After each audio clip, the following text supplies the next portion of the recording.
There's one website that runs more conversion tests than any other site on the entire planet. 25,000 experiments every single year. Every button, every text, every element completely tested. I've gone through every conference call, published letter, any information available to find out how they do it and why. And I'm going to tell you exactly what you can learn from this, so you don't have to run 25,000 tests yourself. The site is booking.com. And as of right now, there are probably 1,000 different tests live at the same time. And their product team, designers, developers, engineers, copywriters, are publishing new tests live every single day. Every layout, every text, everything you see is different. If two people from the same city visit booking.com, they're guaranteed to see a different website. And their conversion rate is 2 to 3 times the industry average. This is not a website. This is a machine that happens to sell hotel rooms. In 2017, director of design stood on stage at Google and said these 5 words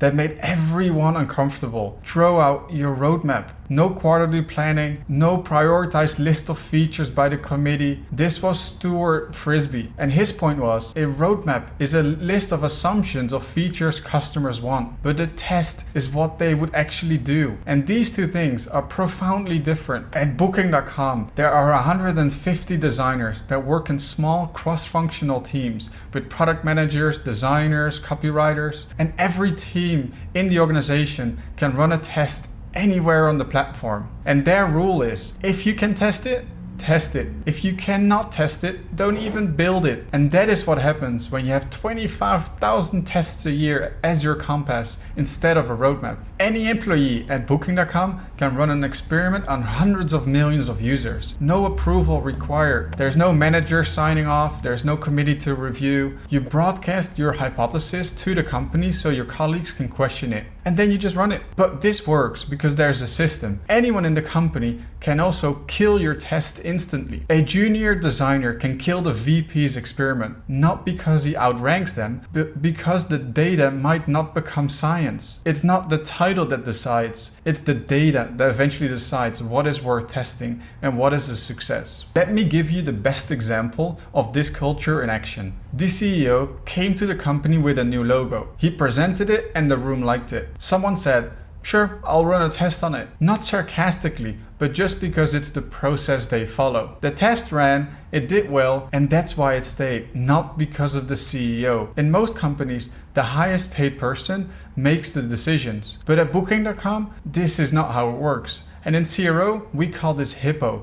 Highest paid person's opinion. At Booking.com, the HIPPO doesn't have a vote. Erin Weigel worked for 4 years at Booking.com and ran more than 1,100 different tests. Her take, 9 out of 10 tests fail. 9 out of 10, not 9 out of 100, 9 out of 10. The test you worked on for weeks and the whole team got very excited about is likely to fail. And Booking.com celebrates this. A failed test is one thing less you have to think about what would have happened, so you learn from failures. A test that doesn't win means that the concept is wrong. Generally, your site has a few issues. These are your hypotheses. You test with certain variants. So if these fail, it doesn't mean that the problem you're trying to solve is wrong, but perhaps the approach you're taking to it is wrong. So when this happens, they go back, they fix a few issues, and then they try again. And that is how you find winning experiments. Most companies forget every lesson they learned. They run a test, post the results on Slack,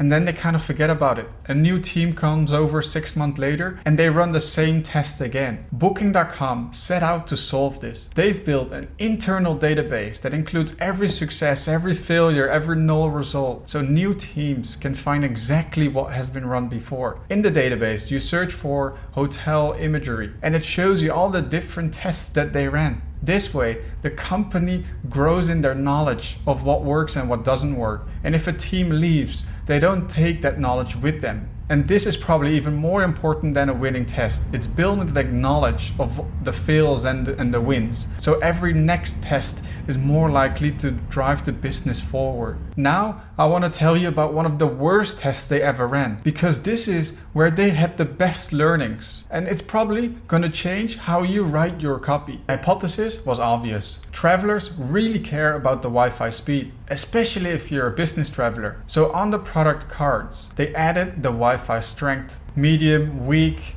strong. They were confident that this test would work. They ran the test on millions of users and the results came in. It completely failed. No change in conversion rate. Nothing in the performance had changed. Most teams would call it a day, throw it in the trash and test something new. But Booking.com looked at it and they interviewed their customers to further understand why. The interviews revealed something that the team had completely missed. Customers don't care if there is Wi-Fi, but if it's good enough to stream Netflix. They went back, fixed the test and ran it again.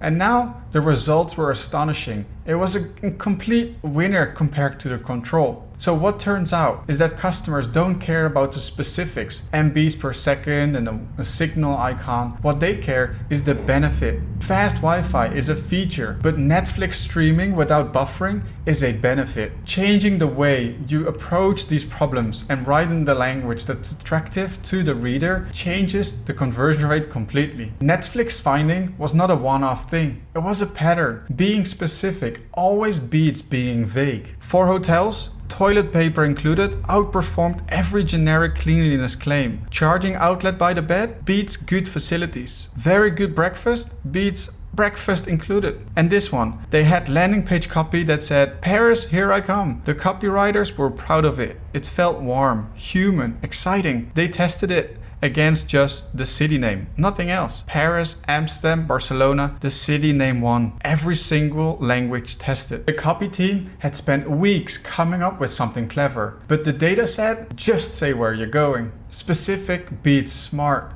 simple beats clever.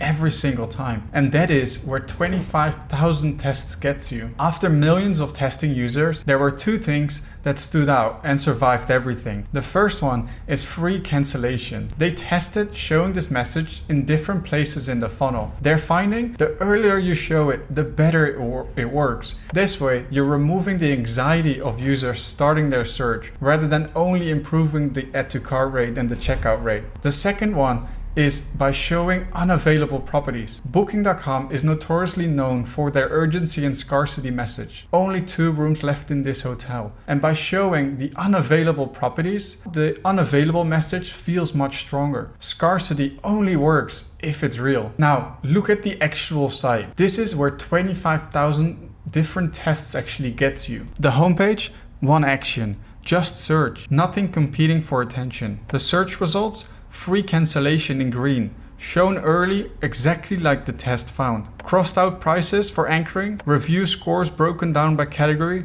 not just a star rating, specific. And look at the hotel page. The book button does not say book now, it says I'll reserve. Soft language, lower commitment and smaller ask.